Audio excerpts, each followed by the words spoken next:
And welcome back to Invincible Asia. I'm George Clark and this is another episode of VHS Rewind, where today I'm going to share with you my old ex-rental of Magnificent Warriors.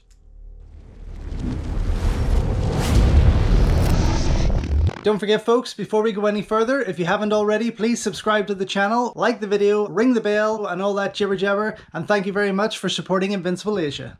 So, when I say my old ex-rental, I actually never got this during the video boom. It was a movie that I just could never ever find, no matter how many rental stores I traveled to. I mean, I bust all over this country, and even when I was in England and places like that, everywhere I went I was looking out for martial arts movies, kung fu movies, Asian movies in general, just to add to my video collection. But Magnificent Warriors was one that I just could never find. Now, I did, of course, manage to pick it up on eBay. I mean, it just makes life so much easier, the internet, of course. Maybe too easy because I missed that fun of going out and searching for these films. But when I saw it pop up there, it was at a pretty decent price, I have to say. Certainly not the £3 that I normally pay whenever I was buying ex-rentals back in the early 90s, early to mid 90s, but still a good enough price for me to want to get my hands on it. And part of that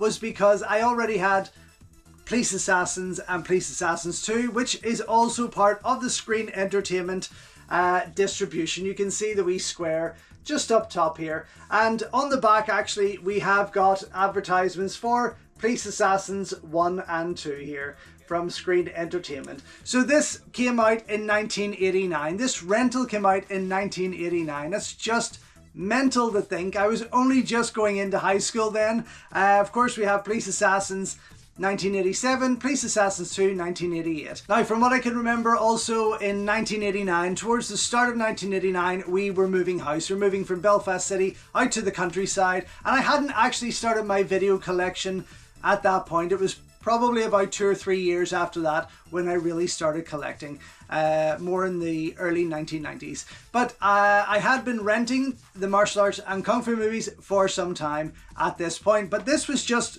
not one of those movies that I ever came across. So I am glad to finally have it in my collection. Even though it wasn't a genuine buy back in my teenage years, I'm still very happy to have it because it is such a cool video. Why they didn't do the kind of hand-drawn artwork like they did with Police Assassins 1 and 2, I don't know why, but it's still a very, very cool cover. Yes, released by Screen Entertainment, but also it's a pretty cool layout here. On the back, there's a lot of shots to really grab your interest. I'm going to pop the cover out and share it with you properly there. And we do have those advertisements for Police Assassins 1 and 2, highlighting that Michelle Khan is in both of those, of course. And we do get her as Michelle Khan because at this stage she was still with D&B Films and then went into retirement after marrying the big boss there. So it is a genuine little gem to have, I have to say. So my name isn't on the video, my name isn't on the cover on this one, like I normally did. Had I owned it back then, it absolutely would be. The quote below from Bay Logan of Combat Magazine states, "The best martial arts epic in ages. There are stunts no one else except Michelle Khan would do." Yes. So, but yeah, I popped this video in recently to watch it, to check it out and research it for this video, of course, and it was pretty cool. It started off a wee bit jumpy, but the auto tracking kind of sorted that out pretty soon. But unlike the other video releases like the Police Assassins movies, this one had a load of trailers on there. The first of which was Night Wars from 1988, and I have to say this looks pretty damn cool, and I will be searching for it. So Night Wars from 1988. Then it goes into a trailer for Magnificent Warriors itself, which was very weird because you usually didn't get trailers for the movies that were on the same videotape until it kind of came to like the Eastern Heroes, Made in Hong Kong and Hong Kong Classics. You kind of always got your trailer of the same movie with those, which kind of made those a bit unique. So I was quite surprised to see the Magnificent Warriors trailer on here. Then you have New York's Finest from 1987, and this is I mean, it looks absolutely ridiculous. It's about a cross-dressing man who trains 3 hookers of the streets of New York how to be better women in order to find husbands. I have to say it does look quite funny though. So I will try and check that one out also. And then there's a trailer for Prime Evil from 1988, which is quite an interesting modern day horror that to me almost looks like it could be the inspiration for End of Days starring Arnold Schwarzenegger, which I really enjoy, but this has very similar themes to that, so it was pretty cool to see also. But why they didn't have trailers on here for Police Assassins 1 and 2 is beyond me. I don't know why. That's what I would have done, absolutely. Yes, the Magnificent Warriors trailer was fantastic, but put on Police Assassins 1 and 2. If you're trying to sell Michelle Khan, then do it properly.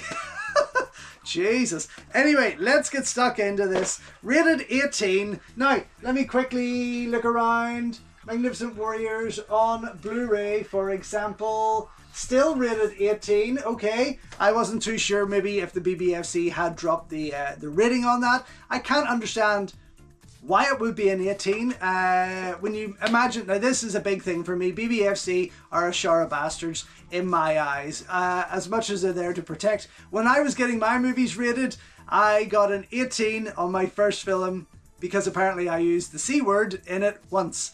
Then Kick-Ass came out about a year or two later.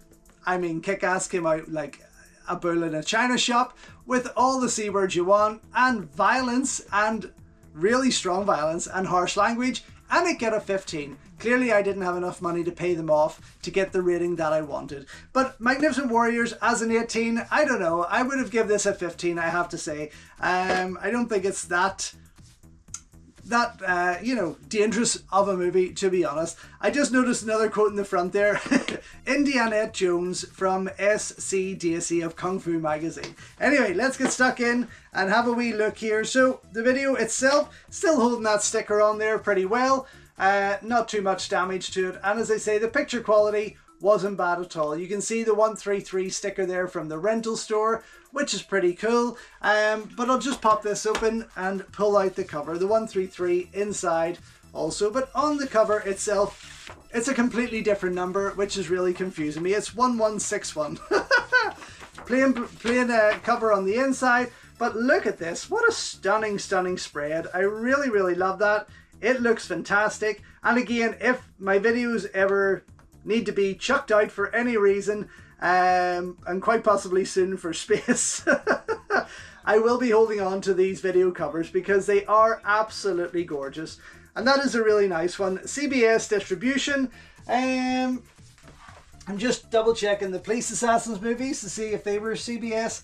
Yep, they were CBS distribution also. Perhaps I missed that because I'm just focused on the Screen Entertainment as the main distributors there. And you can see that again just on the top here. But that is a really gorgeous spread when it is out. And there, perhaps I haven't pointed that out. Also inside here, you do see the Screen Entertainment. So perhaps Screen Entertainment were part of the CBS network or company. But yeah, I didn't actually notice the CBS before for the other two. But yeah, I mean, it's a pretty cool video to have. I'm very glad that it's there. I keep saying it and I'll say it forever. I do miss videos. I miss video shops. And when I was watching this, I kind of felt comfortable. I felt nostalgic, and it was great to reach for that auto tracking, which you don't have to do with Blu-rays. But it was just nice to watch it and watch those that snowy picture kicking in there. The English dub was fun. The English dub trailer was fun, but the English dub watching again, that original English dub, was really nice to see. I don't like these modern English dubs. I think they try too hard, and it's almost like the voice actors don't really have the same passion, whereas with these movies from the 80s and early 90s, they really seem to be having a great time with it. Anyway, this is Magnificent Warriors from Screen Entertainment, the old UK X-Rental, which I just love. I'm super glad that's in my collection. Thank you so much for watching. This has been another episode of VHS Rewind. Until next time, enjoy your Kung Fu, and I will see you soon. So thank you once again for watching another video here on Invincible Asia. Don't forget you can check out hundreds of others here on the channel. You can also show your continued support by heading over to my new merch store or by checking out invincibleasia.com, where you can read my full movie reviews and follow me on Instagram at Invincible Asia. Until next time though, enjoy your Kung Fu and I will see you soon.